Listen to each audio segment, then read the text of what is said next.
La Maison des aînés de l'ACI 2000 a accueilli ce mardi 29 octobre 2024 la deuxième édition de la journée de consultation médicale gratuite et de distribution de médicaments pour les pupilles de la République. Organisée par le ministère de la Santé et du Développement social en partenariat avec l'Organisation mondiale de la santé OMS Mali. Cette initiative s'inscrit dans le cadre du mois de la solidarité et de la lutte contre l'exclusion, renforçant ainsi l'engagement de la nation envers les pupilles de la République et leurs familles. Madame la conseillère technique du ministère de la Santé et du Développement social a souligné l'importance de cette journée, mettant en avant le rôle essentiel de la solidarité dans la santé publique. C'est très important pour le département. On est département de la santé, mais on a aussi développement social.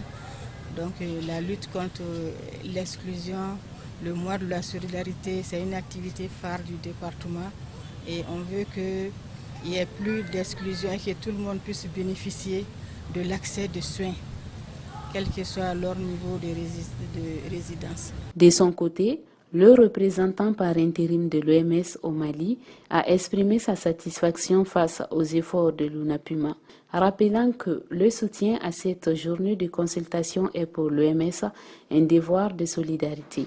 Il a par ailleurs lancé un appel aux autres partenaires à se joindre à cette cause noble en faveur des pupilles de la République.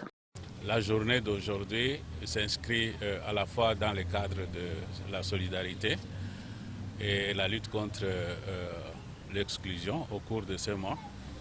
Et également, ça s'inscrit dans le cadre de la célébration des journées nationales et des pupilles de la République. J'ai été très touché par cette organisation qui est très appréciable au Mali. C'est vraiment unique en son genre, ça démontre un niveau de responsabilité très élevé au niveau du gouvernement par rapport à ces pupilles ici.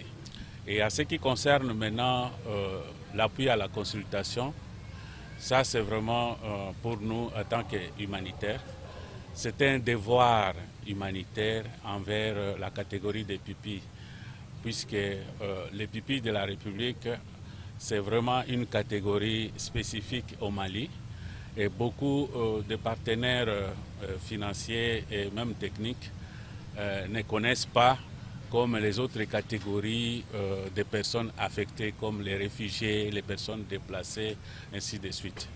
Si aujourd'hui l'OMS se tient ici, c'est aussi pour faire le plaidoyer en faveur d'autres partenaires, pour qu'ils se joignent à nous, pour qu'on puisse prêter main forte pour apporter assistance d'ordre social à ces pupilles de la République. Madame la directrice générale de l'UNAPUMA a, quant à elle, tenu à remercier les partenaires, en particulier l'OMS et le ministère de la Santé, pour leurs contributions précieuses.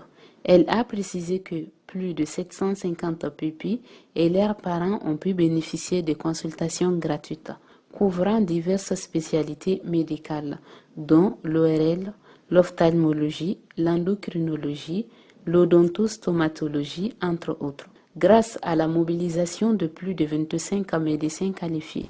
Je voudrais commencer par remercier l'OMS qui a prêté vraiment main forte et qui a été très attentif à notre sollicitation pour la consultation médicale de ces pupilles avec don de médicaments, et aussi remercier le département de la santé et du développement social, Madame le ministre, et commencer par remercier le président de la transition qui a mis en place une journée uniquement dédiée aux pupilles qui est le 31 octobre de chaque année, qui coïncide avec le dernier jour du mois de la solidarité. Alors aujourd'hui, il est attendu 750 pupilles, mais je pense que nous sommes déjà à 1000 pupilles, avec plus de 25 médecins, toutes catégories confondues, spécialités confondues, qui sont en train d'assurer les consultations avec don de médicaments. Cet événement témoigne de l'engagement constant du ministère de la Santé, de l'OMS et de leurs partenaires pour l'accès aux soins de la protection des plus vulnérables, renforçant ainsi la cohésion sociale et l'esprit de solidarité.